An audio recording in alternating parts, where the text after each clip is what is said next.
The Sicilian defense, one of the strongest, if not the strongest opening against the opening pawn e4.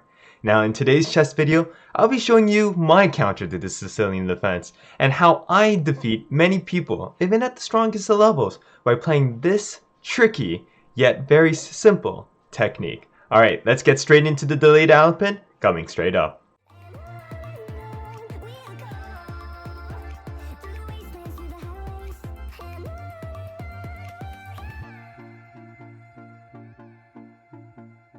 Alright.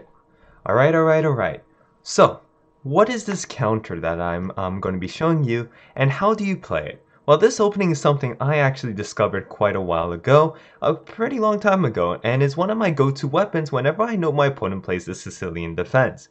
As you guys know, my opening theory and my opening preparation is always to get my opponent off guard.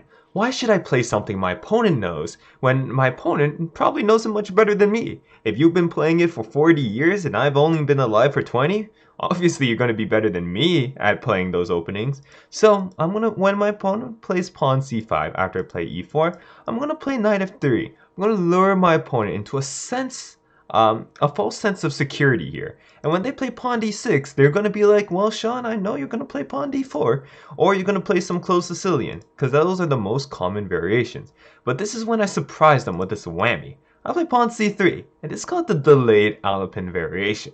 Now, before we get into this opening, you might be asking, Sean, why aren't you just playing the normal Alapin? Well, the normal Alapin, again, a lot of people probably know how to play against this as black, and they're just going to play this line in which it gets very drawish, and there's really not much white can do to play for an advantage. But if you sneak in that knight f3 first, and after play d6 pawn c3, a lot of people get confused here.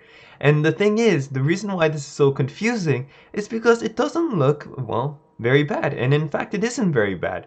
The reason why this opening is not played at the highest level is because if black knows what he's doing, he can't always just transpose back to the Alapin.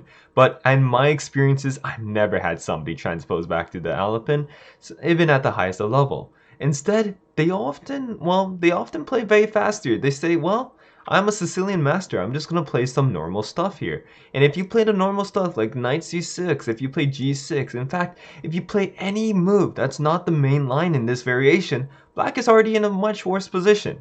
So let's say they play knight c6. Well, here you get pawn d4, and guess what? White just has a huge center here for no reason.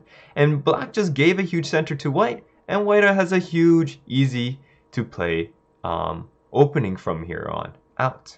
And so, what is the main line here? By the way, if he plays g6, pawn d4, they play e6, pawn d4, they play bishop d7, pawn d4.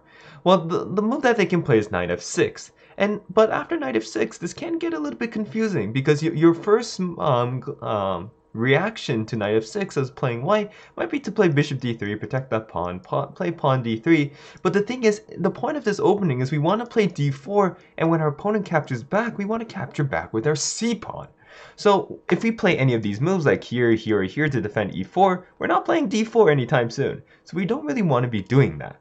So instead, the move we're going to play is a little bit tricky over here. We're going to play bishop e2.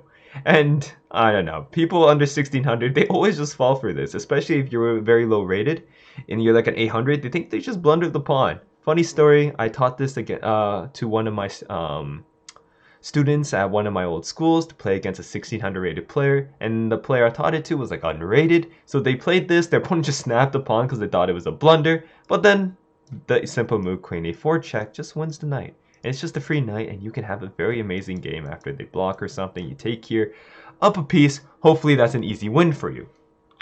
However, let's say your opponent's a little tiny bit good.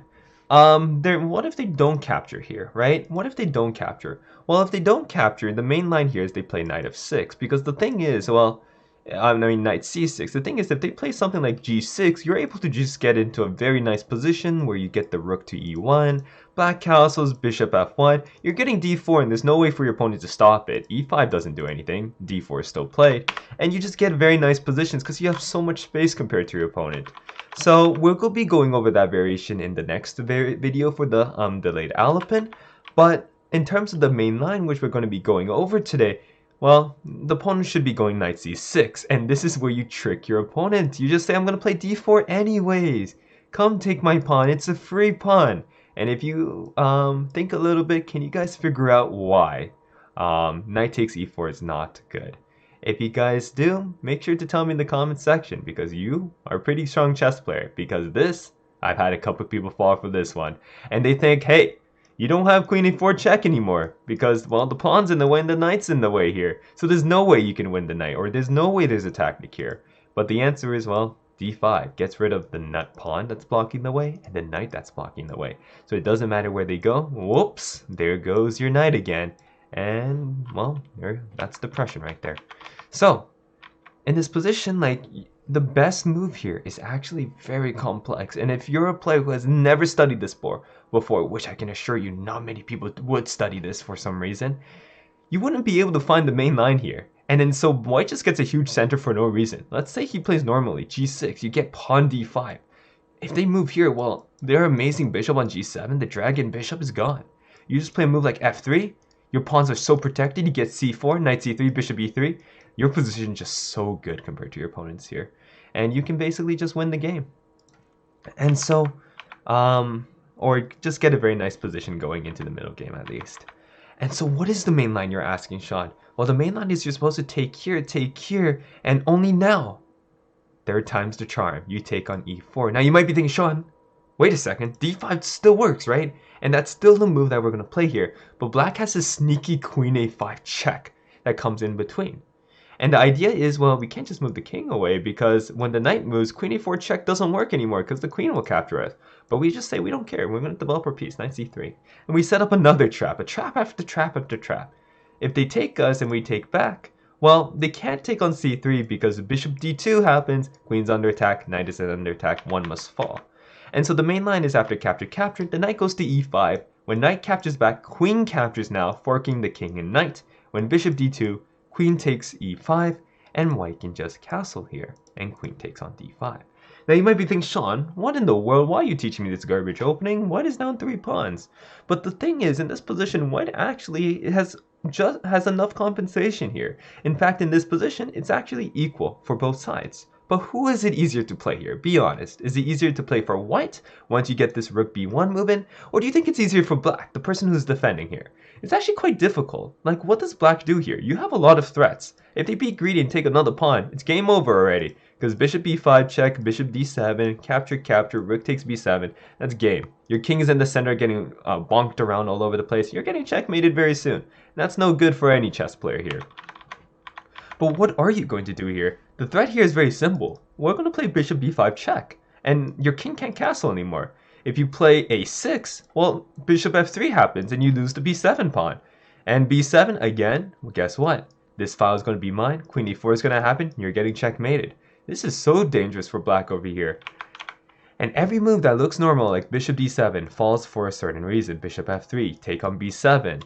If you play a6, bishop f3. If you play, I don't even know what you can play here that's possible here, because nothing really stops bishop to b5 check. And from here, the world is your oyster. Find your way to beat up black, and you'll have a good time. But I can assure you over here, like, I've never played this in an actual game. Nobody actually got to this point because nobody knows this main line. And if you don't, well, in the future video, I'll be showing you guys what to do if your opponent goes for some of the major sidelines that they usually go for, and how to gain a great advantage as white just because of your opponent's incompetence. So again, as a brief overview, what we went over today is basically just the main line of the delayed Alapin. e4, d6, c3. We're going to try to trick your opponent. If they play knight c6, d4, have a great game. If they play knight f6, you try to trick them to taking. Then they play knight c6, you try to trick them to taking. And once they think, they can't capture because they're like, oh, it's a trick again, that's when they can actually capture. And when this happens, queen a5 check, block, captures. Now, of course, your opponent doesn't have to go for all these moves. Your opponent can just say, all right, I'm just going to play knight e5 here, and when you capture here, I'm just going to take back here. But in these positions, it's all very similar. You can still play rook b1 ideas, trying to go bishop b5. You just have an extra pawn here, and your opponent just has worse pawn structure here. So there's nothing to worry about in these type of positions. It's really up to you guys to basically figure out how you guys want to play. Is there a main line? Yes. Do I know it? Yes. But I want to make sure that you guys basically explore. That's how I learned this opening.